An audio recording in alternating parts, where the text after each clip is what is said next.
안녕하십니까. 오늘은 윤리학 연구소 180번째 이야기를 하도록 하겠습니다.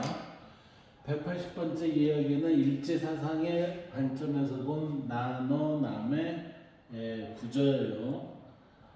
일제사상에서 관점에서 본 나눠남의 구조니까 결국은 나와 너 사이에, 너와 남 사이에, 이 사이에 있어서의 관계는 이게 뭐라고 했냐면은 이 관계는 발음의 관계라고 했어요. 발음의 관계이기 때문에 이 발음이 실현이 우리의 현실 사회에서 우리의 현실에서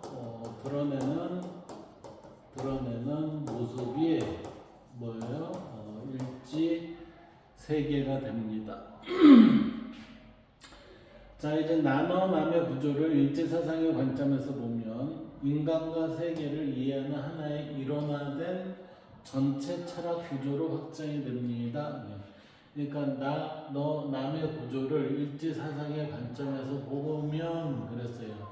그러면 인간과 세계를 이해하는 하나의 일원화된 전체 철학 구조로 확장됩니다. 우리가 지금 일지라는 얘기는 뭐냐면은 진리의 흐름이 이렇게 내려가고 있어요. 그 중에 우리가 자그마한 배를 타고 있습니다. 이 배는 뭐예요? 이 배를 타고 있다는 얘기는 내가 진리와 합일된 상태에서의 흐름을 이어가고 있습니다. 이 얘기예요. 그러니까 여기에서의 지금 그 모습은 내가 하나의 일원화된 전체 철학 구조로 확장된다.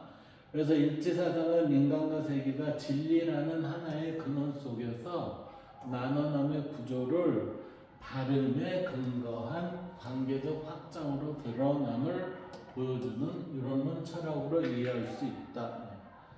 우리가 진리가 드러나는 것은 진리의 드러남은 어떤 식으로 드러나요? 이거는 발음으로 드러납니다. 발음으로 드러나는 게 진리예요. 그래서 이런 발음으로 드러나기 때문에 발음에 근거한 관계적 확장으로 드러남을 보여주는 이론론 철학으로 이해할 수 있다. 분리된 개념이 아니라는 거죠. 왜 이론론이에요? 우리가 진리를 탔기 때문에 그렇다는 얘기예요. 그래서 나눠남은 단순한 인간 지칭이 아니라 이때의 나눠남은 나는 존재의 인식이에요. 이 나는 존재의 인식이기 때문에 물론 이거를 도라 하고 이거는 관계의 인식이에요. 이 관계의 인식을 뭐예요? 덕의 실현이에요. 덕의 실현이기 때문에 우리는 나와 타자와의 관계를 뭐라고 얘기해요? 도덕 관계 이렇게 된다는 거예요. 도덕 관계. 그런데 이 관계 인식이 상대가 아닌 상대보다 더 넓은 범위의 관계가 뭐냐면 공동체의 이론으로서의 관계입니다. 그 얘기는 사회 윤리로 이게 드러난다는 거죠. 그래서 여기까지는 우리가 하나의 도덕이라는 부분이기 때문에 이 도덕의 확장이 어떻게 해요? 이치에 따르는 삶입니다. 라고 해서 윤리 이렇게 됩니다. 이러한 공동체의 이론으로서의 우리가 도덕의 실현을 우리는 확장된 내용으로는 윤리라고 하는데 이 윤리를 우리가 세계의 흐름 속으로 넓혔을 때 그때 우리는 이것을 세계 윤리로 이어지는 철학적 관계 구조를 보여줍니다. 이렇게 되는 거죠. 그래서 결국은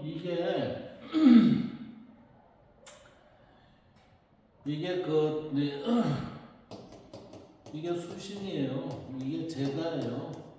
이게 치국이에요. 이게 평천하예요. 우리의 고전에 보면은 제가 처음 얘기하는 게 아니라 표현만 좀 빌려왔을 뿐이지 과거부터 우리는 동일한 내용을 계속해서 지금 쓰고 있어요.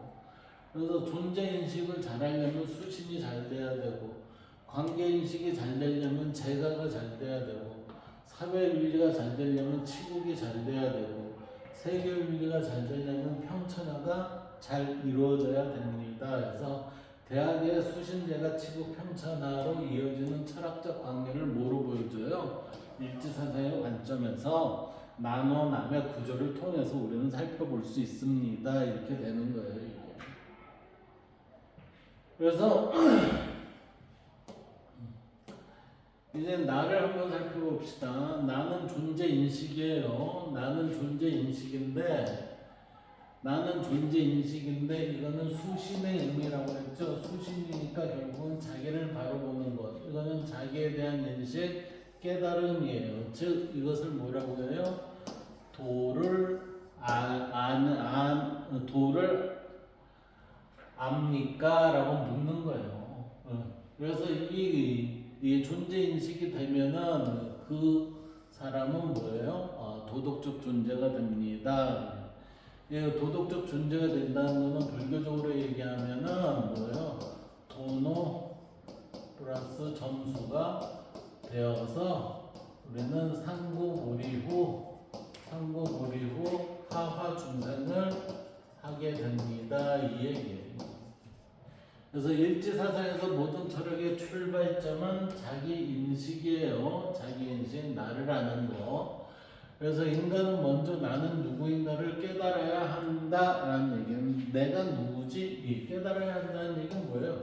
기준을 명확히 해야 합니다. 기준이 명확해야 됩니다. 이 단계는 인간 존재의 근원을 깨닫는 단계. 인간 존재의 근원을 깨닫는 단계라니까 우리는 뭐예요? 진리의 흐름에 올라타야 됩니다. 이 얘기예요. 그 단계로 자기 자신과 세계의 근원이 연결되어 있음을 아는 단계가 됩니다. 이렇게 되니까 너 올라탔니? 이렇게 되는 거죠. 그러니까 자기 마음과 존재의 본질이 뭐예요? 동일시가 되어야 된다는 거죠. 그게 결국은 뭐예요? 깨달음 이렇게 되는 거지. 이러한 것을 단군 사상인 고조선의 단군 사상인 홍익인간과 제세이화가 바탕이 된 토양에서 성장한 한국 철학에서는 이러한 자기인식을 매우 중요하게 보았습니다. 그랬어요. 자, 단군 사상 홍익인간과 제세이화는 이건 결국은 뭐죠? 이거는 여기에서 우리가 아까 얘기한 수진제가 홍익인간 이건 치국이고 제세이화 이건 평천화예요. 평천화. 이게 이거는 치국 제가 치국에 해당이 되겠죠. 그래서 예를 들어 원효는 모든 존재의 근원을 일심사상으로 설명을 했어요. 이는 일심의 상태를 안다는 것은 나를 아는 것이자 세계의 근원을 아는 것이라는 구조로 보기 때문에 이때 일심을 진리의 개념으로 썼다는 거죠. 이때 원효 사상의 일심은 두 가지 의미로 이해돼야 돼요. 왜? 진리와 진리를 탄 나의 마음으로 봐야 된다는 거죠. 그래서 첫째는 모든 것의 근원, 즉 세계의 근원으로 진리가 되고 둘째는 인간의 한 마음으로 봐야 됩니다. 그래서 이것도 일심이고 이것도 일심입니다. 세계의 근원으로서의 진리, 이것도 일심입니다. 따라서 이거는 큰 일심이고 이거는 우리의 각각의 개체 일심입니다. 그래서 이것을 주역으로 풀었을 때 저는 이걸 뭐라고 표현했냐면 이걸 전체성이라고 그랬어요. 전체성. 이 전체성이고 이것을 뭐라고 했어요? 개체성 그랬어요. 그래서 개체성과 전체성이 일치가 됐을 때 우리는 이걸 뭐라고 해요? 천인합일이 됐습니다. 깨달음이 이루어졌습니다. 이렇게 된다는 거죠. 그러므로 인간의 한 마음을 안다는 것은 결국 뭐죠? 이거는 자기를 안다는 거죠. 자기를 바로 본다는 것은 세계의 근원으로서 일심을 아는 것이 됩니다. 이렇게 되죠. 따라서 나라는 존재 인식이 일심, 즉 진리를 아는 한 방법이 됩니다. 이러한 방법은 고대에서부터 현대에 이르기까지 계속해서 너 진리 알고 싶어? 네 알고 싶어요. 그러면 뭐라고 그래요? 너한테 들어가봐. 이 얘기를 고대에서부터 현대에 이르기까지 지속적으로 해오고 있잖아요. 그럼 변함이 없어요. 그래서 나라는 존재 인식이 일심, 즉 진리를 아는 한 방법이 됩니다. 따라서 진리의 입구는 어디예요? 입구는 나입니다. 출구는 어디예요? 출구도 나입니다. 나로 들어가서 뭐를 해요? 상구보리가 됩니다. 그러면 나로 나오면 뭐를 해요? 하하 중생을 합니다. 이렇게 되는 거예요. 이게. 따라서 이게 상구보리, 하하 중생 이것을 우리의 현실 속에서 드러내는 작업을 해야 합니다. 그게 뭐예요? 자리이탈죠. 자리이탈.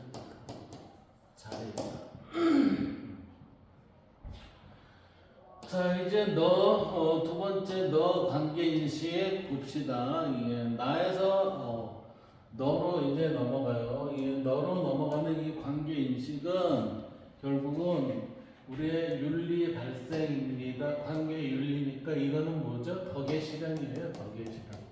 덕의 실현을 우리는 뭐라고 하냐면 수학에서 적선지가 여유 경사입니다. 예.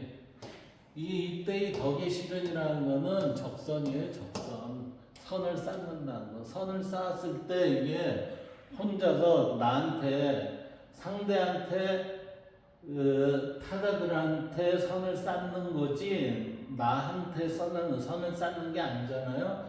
나는 뭐예요? 나는 보존하는 거예요. 선을 보존하는 거지 쌓는 게 아니에요. 이 선을 쌓는다는 거는 나 이외에 선함을 행위하는 거지. 그래서 자기 존재를 알게 되면 다음 단계는 타인과의 관계 인식이에요. 따라서 이때의 자기 존재를 알게 된다는 것은 상부보리하면 타인과의 관계, 하와 중생을 실천하는 것이다. 즉 인간은 혼자 존재하는 것이 아니라 타인과의 관계 속에서 존재한다는 사실을 깨닫게 된다. 자, 인간은 혼자 산다면 무인도에 가서 혼자 살면 돼요. 옷도 필요 없고 음식도 필요 없고 거기에서 나오는 거 먹고 잡고 이렇게 살면 돼요. 우리가 동물과 짐승처럼. 예. 근데 왜 관계적 존재라고 했어요? 관계 속에서 산다는 얘기는 우리가 여기에 지켜야 할 바가 있다는 거예요. 지켜야 할 바가 뭐예요? 결국 이게 도덕 윤리라는 거죠. 이때 등장하는 윤리가 바로 뭐예요? 관계 윤리입니다. 그러니까 관계니까 상대와 나와의 맺음이잖아요. 그래서 일지사상에서는 인간이 고립된 개체로서 개인이 아니라 공동체 이론으로서 자신의 위치를 갖는 관계적 존재로 이해합니다. 자신의 위치를 갖는 관계적 존재. 이때 자신의 위치를 갖는다는 걸 뭐라고 했냐면 정의라고 그랬어요. 정의. 자기의 정해진 위치에 갖는 거. 이거는 우리가 사회적인 역할도 되고 그 다음에 가정에서의 역할도 있고 각각에 있어서의 자기가 처한 못에 따라서 역할이 드러나는 거예요. 그때 이것을 우리는 정의됐다 이렇게 얘기하는 거예요. 이러한 관점은 조선의 철학자 서경덕의 기이론론과 연결할 수 있습니다. 그다음 화담집에서 다음과 같이 말하고 있어요. 태어 즉 기입니다. 태어가 곧 기입니다. 이때의 태어는 우주의 근원이에요. 그래서 기가 모임적 형상이 되고 흩어진적 기가 됩니다. 그러니까 이게 뭐예요? 이게 응집된 거죠. 응집된 기의 모습이고 이게 흩어진 기의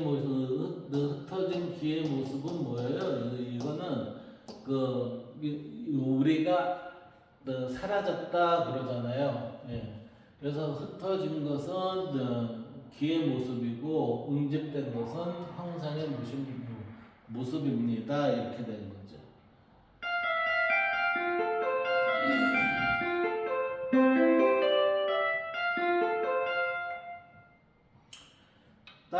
기가 모이면 형체가 되고 흩어지면 다시 기가 됩니다. 그래서 우리는 장자 같은 경우에는 뭐라고 그래요? 우리가 살다가 죽게 되면 어떻게 해요? 죽게 되면 본원초로 우리는 회귀합니다. 이렇게 되는 거지. 그래서 인간과 세계는 모두 기로 이루어져 있어요. 서로 분리된 존재가 아니라 연결된 존재로. 따라서 나와 너는 같은 근원 속에 유기적 관계가 됩니다. 이 얘기는 결국 그 얘기잖아요. 우리는 형이에요. 왜? 기가 모여 있으니까. 근데 보이지 않는 세계가 있어요. 그것을 우리는 상이라 하고, 보이는 나와 다른 만물 간에 있어서의 그 관계는 하예요. 따라서 우리는 이 형이하는 형상이 이루어지는 모습이고, 여기 형이상은 뭐예요? 이 상은 보이지 않는 거예요. 즉 보이지 않는 것이니까 그것을 우리는 기 이렇게 얘기할 수 있다는 거죠. 기.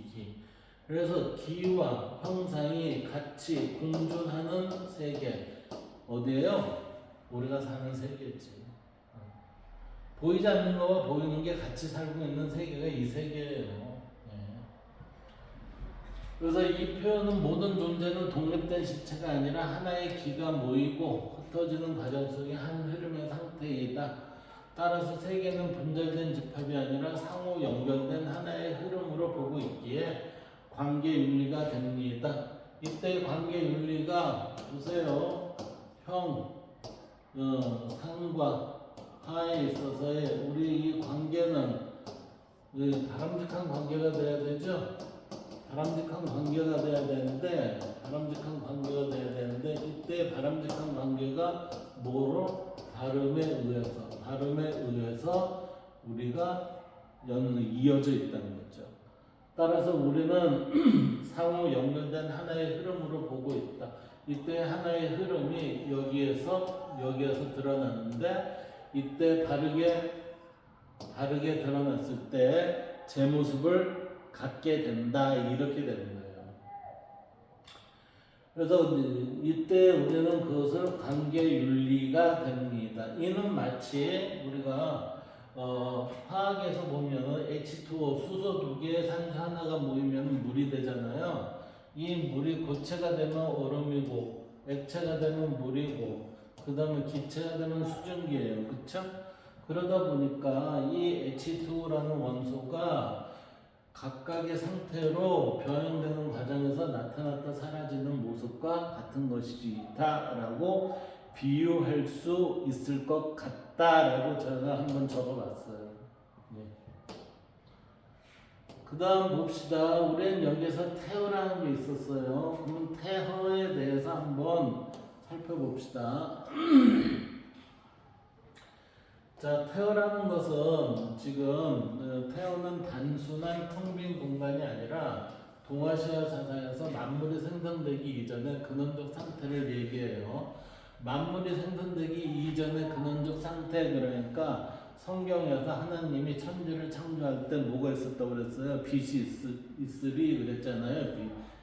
이때 만물이 생성되기 이전의 근원 상태니까 우리는 태어는 텅 빈 공간이 아니라 어떠한 숨겨져 있는 어떠한 모습의 근원처라는 거죠. 그래서 근원 상태를 의미한다.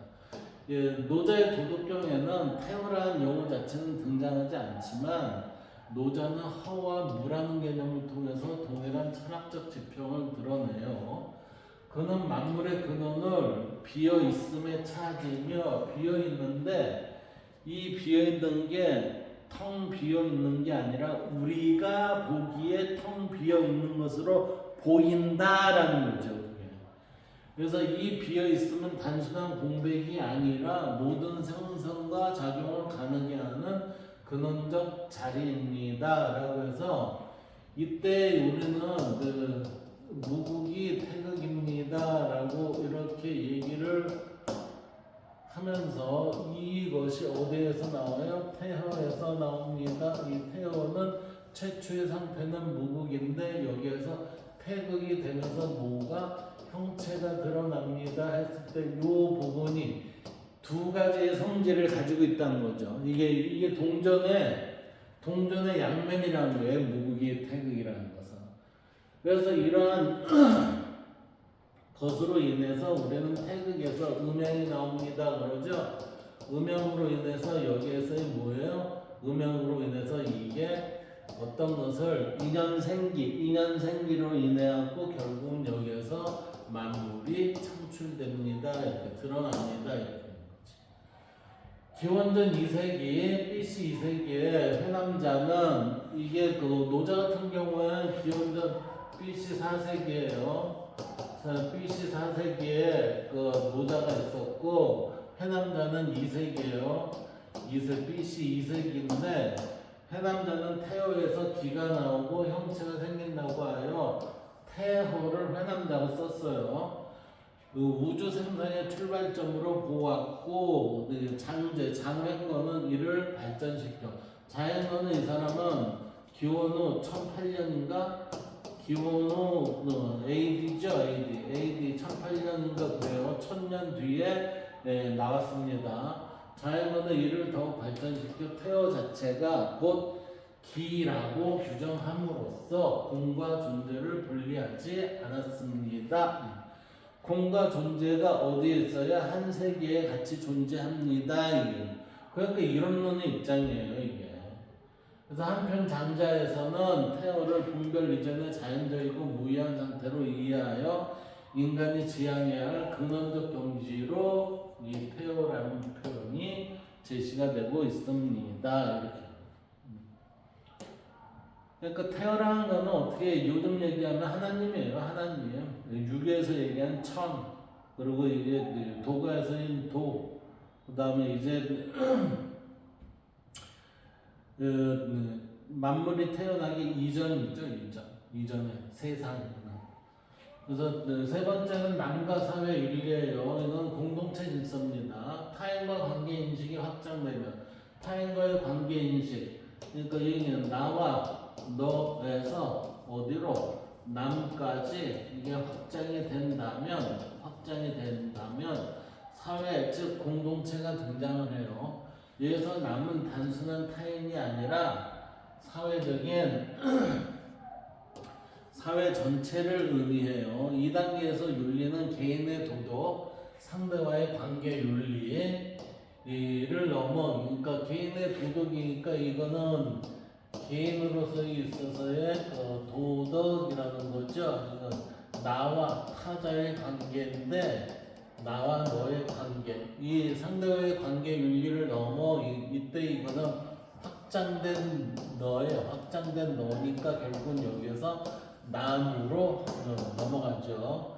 그래서 광범위한 사회 윤리로 확장이 됩니다. 이렇게 돼요. 그래서 인간 윤리는 개인 관계에 머무르지 않고 이게 도덕이라는 게 머무르지 않고 사회 전체의 조화로 확장이 됩니다. 그러니까 윤리적이라는 것으로 넘어가게 됩니다. 이는 즉 나, 너, 남, 사회라는 확장된 영역이 윤리체계라고 할 수 있겠죠. 이러한 체계는 고조선 시대의 홍익인간 사상과 연결돼 살펴볼 수 있으며 홍익인간이 바탕이 된 확장된 윤리 공동체는 조화가 완성되는 것이기에 남과의 확장된 관계를 이화세계로 지칭해도 될 것이다. 이렇게 본다는 거죠. 그리고 이 공동체에서 살아가는 존재를 우리는 뭐예요? 홍익인간, 이때의 홍익인간, 그 다음에 우리는 이화세계, 여기에서 살고 있는 그 사람들을 우리는 곧 인내, 처음에하고 사람이 곧 하늘입니다 라고 해서 뭐예요? 깨달은 자들이 삶을 살고 있습니다. 이렇게 본다는 거지. 이제 이를 하나의 철학 구조로 정리하면 이렇게 볼 수 있어요. 하나의 철학 구조로 정리하면 단계는 나, 너, 나는 거, 의미는 나는 자기인식, 나를 아는 거, 너는 관계인식이니까 바람직한 관계 설정이죠. 너는 공동체의 이론으로서의 사회 윤리를 넘어가는 거예요. 따라서 이때 철학은 이건 개인이니까 존재 철학, 이건 상대방이니까 도덕 내지는 윤리 철학, 그리고 이건 사회 공동체 이론으로서 참여하는 거니까 이건 정치 철학의 입장을 가질 수 있겠다 이렇게 볼 수 있다는 거죠. 이는 존재에서 관계 사회라는 구조로 이해가 확장되는 거죠. 이를 좀 더 확장하면 나, 너, 남, 세계, 우주로 이어지게 됩니다. 이렇게 볼 수 있다는 겁니다. 자, 다섯 번째 한국 일지사상의 핵심 특징. 일지사상의 구조는 다음과 같은 한국 철학의 중요한 특징을 보여줘요. 우리는 존재의 근원은 뭐였어요? 존재의 근원은 하나입니다.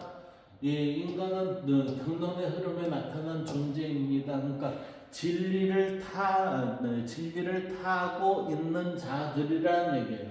근데 그거를 모르니까 자꾸 이게 엄한 짓들을 하고 있다는 거죠.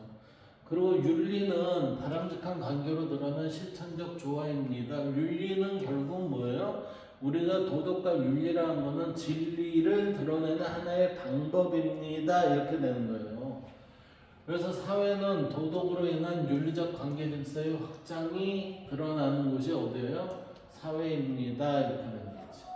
따라서 바람직한 인간 세계는 나, 너, 남이라는 다름의 관계 속에서 형성이 되는 거예요. 이처럼 나눠 남의 구조는 일지사상에서 자기 존재의 깨달음에서 출발하여 나로부터 출발하여 타인과의 관계 윤리를 형성하고 결국 사회와 세계의 조화를 지향하는 전체적인 철학 구조를 의미하는 게 나눠 남의 일지사상의 철학 구조라고 할 수 있겠습니다. 자, 이게